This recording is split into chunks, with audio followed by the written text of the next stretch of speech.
I give the floor to the representative of the Russian Federation. Thank you, President. We'd like to thank Assistant Secretary General, Mr. Miroslav Yencha, for his briefing. Unfortunately, it has not been properly updated. You did not mention the fact that today we circulated our letter regarding the assessments in the letter that you did mention, the German letter, as well as issues stemming from the German investigation. I think to get the full picture, that must also be taken into account. Colleagues, 1 month from now, on the 26th of September, 3 years would have passed since, in the international waters of the Baltic Sea, in the exclusive economic zone of Denmark and Sweden, 2 branches of the Nord Stream pipeline were blown up. Since the very beginning, it was clear-cut for the international community that what we have in our hands is an unprecedented, deliberate destruction of an object of cross-border undersea civilian infrastructure, which resulted in direct risks for the region's environment and navigation in the Baltic. This irresponsible act drew the attention of the entire world, states, the media, civil society.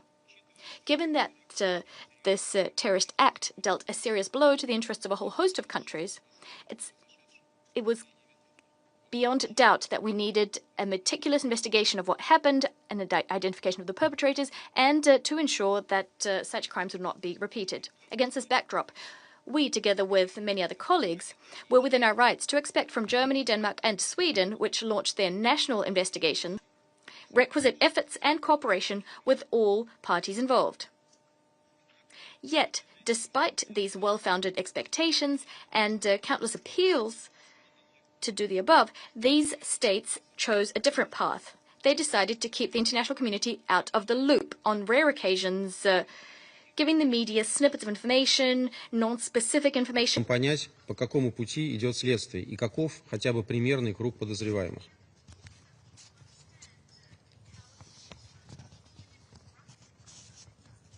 Все это делалось под предлогом необходимости обеспечения конфиденциальности расследования. Это было весьма странно, поскольку эти подозреваемые не скрывались и даже хвастались своей причастностью к теракту. При этом сотрудничать в деле расследования теракта, как с Российской Федерацией, так и в рамках возможных международных усилий, все 3 государства всячески отказывались. Параллельно, еще больше усиливая подозрения в том, что серьезное расследование в их планы не входит, соратники 3 упомянутых государств по западному лагерю, в том числе и в Совете, повторяли как мантру одни и те же тезисы. Мол, они полностью доверяют расследованию Берлина, Копенгагена и Стокгольма, которые носят эффективный характер. Неясно, каким образом они могли судить об их эффективности, если все, что мы узнавали о ходе расследований, указывало как раз на обратное.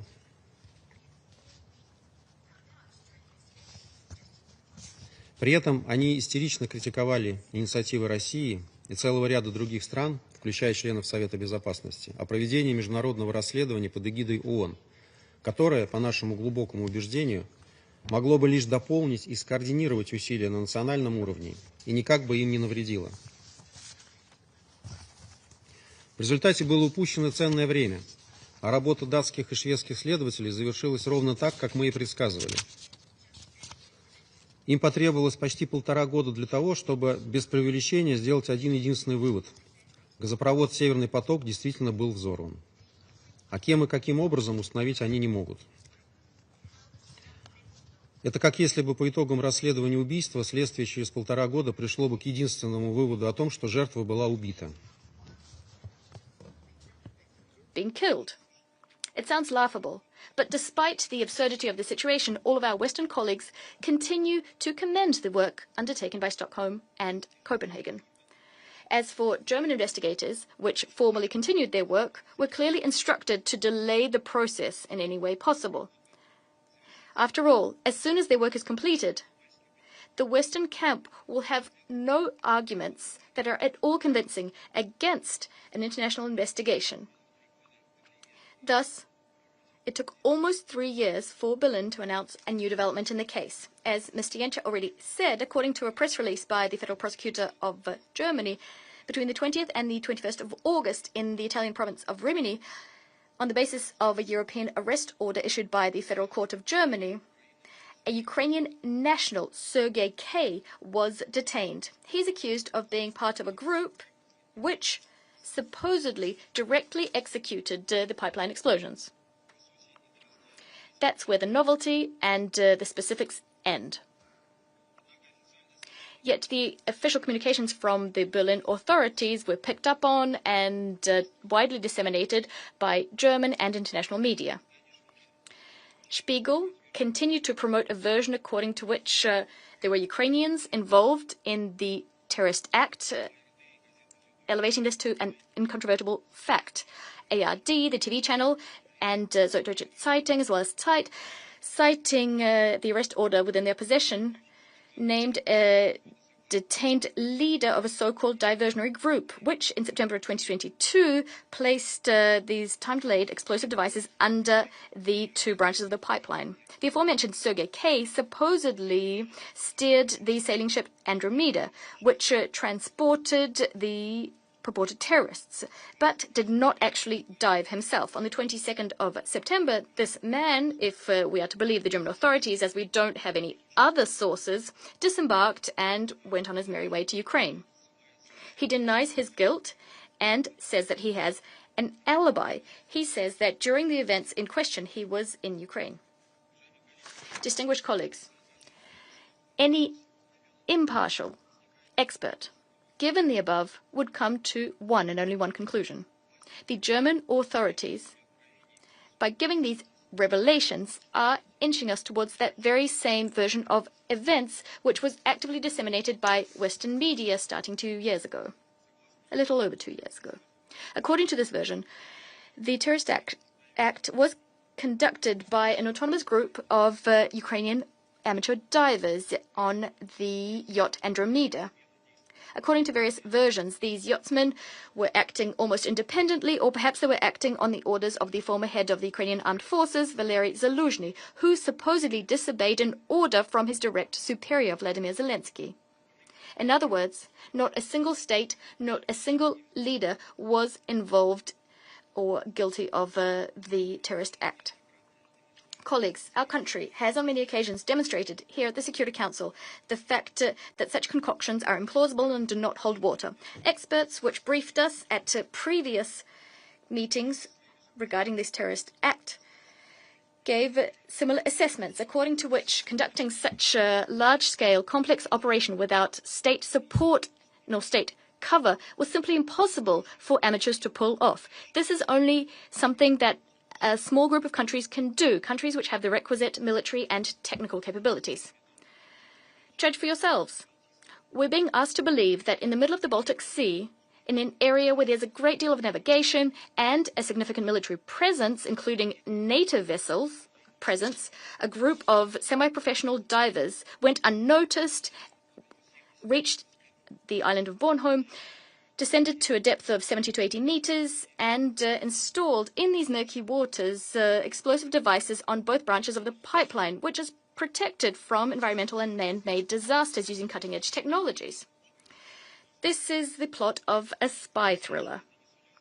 Despite this version being completely incongruous, it does have one big advantage for the West, those in the West who applauded the explosion of the Nord Stream pipeline and were proud to be linked to those who committed these acts. It shifts the attention and places the spotlight squarely on scapegoats who were perhaps involved but were not acting alone. This is basically all the German investigators had to say. This version of events began to be disseminated in the Western discourse roughly 2.5 years ago, immediately after the famous U.S. journalist, the Pulitzer Prize winner Seymour Hersh, published his investigation in which he gave a great deal of evidence and much rationale which pointed to the direct involvement to the organization and execution of the crime by the administration of the former U.S. President Joe Biden. This is when the Russian Federation and many other states, including our colleagues here on the Security Council, unequivocally called for the need to conduct an international investigation into what happened in the Baltic Sea. we shared with the Council on many occasions our observations regarding the fact that promoting such a narrative, this promotion process, bears the hallmarks of a coordinated media campaign. Leaks about arrangements between the Biden administration and the ex-German Chancellor Olaf Scholz, agreements about the fact that the US and German secret services tried to come up with an alternative version of events which would divert international community's attention from all of the evidence which was pointing to the involvement of the US and their NATO allies. Everyone who is following this topic, all of the experts, agree that the competent German authorities clearly do have much more information about what happened, much more than the information that they have been giving to the media in small doses. Without a doubt, they also have information about the real persons who commissioned and organized the crimes. However, they don't want to publish it or cannot publish it because of the reputational price that NATO and the former US administration would have to pay. In Germany itself, there's a growing understanding of the fact that the terrorist act was directed against German economic and political interests. This is why Berlin is compelled to use these unconvincing reservations about the confidentiality of the investigation and to hide important facts and evidence from their own citizens and the international community. President, the fact that we don't place any trust in Berlin's concoctions also is underpinned by objective reasons. Security Council members know full well that Germany, Denmark, and Sweden refused Russia's proposal, and Russia is a state that is directly affected by the terrorist act, Russia's initiative being to cooperate so as to figure out what actually happened. Competent authorities of the Russian Federation asked for mutual legal assistance and the establishment of investigative groups. However, these proposals were refused without any grounds. We were simply sidelined, unable to participate in the investigation. On top of that, Germany continues to flagrantly violate other international obligations, specifically those related to the International Convention on Combating Terrorist Bombings and the International Convention on Combating the Financing of Terrorism. President, at the end of the day, 3 years on after the terrorist act committed in the Baltic Sea, we have the following. 2 key states in the economic zone of which the act was committed completed their investigation, and the investigations came to nothing. The third state is throwing its weight behind a version according to which there was a major incident involving an attack against transboundary energy infrastructure, supplying Europeans with energy at reasonable prices. Well, they're calling it a technical crime committed by a group of basically unprofessionals, non-professionals. And this sidelines the question of principal importance: who actually commissioned and covered for those who executed this terrorist act? We'd like to think that if the Danish, Swedish, and German investigators investigated any other issue of import for Western elites, the public, including the European public, would accuse them of being unprofessional, and they would be right to do so. But here at the Security Council, we see the exact opposite, a surrealist picture. Western colleagues are saying the investigations are effective, and the only goal they're actually pursuing is to brush this issue under the carpet to avoid the truth being known. Such an approach espoused by Western delegations is not only yet another manifestation of double standards. That wouldn't surprise us. It's much worse. In fact, their resistance, their reluctance to conduct an international investigation, and their promotion of a version involving amateur divers is forcing the Council to continue losing time, not taking any measures to thwart real threats to international peace and security, meaning that we could have further destructive actions against transboundary undersea energy infrastructure. Just think about it.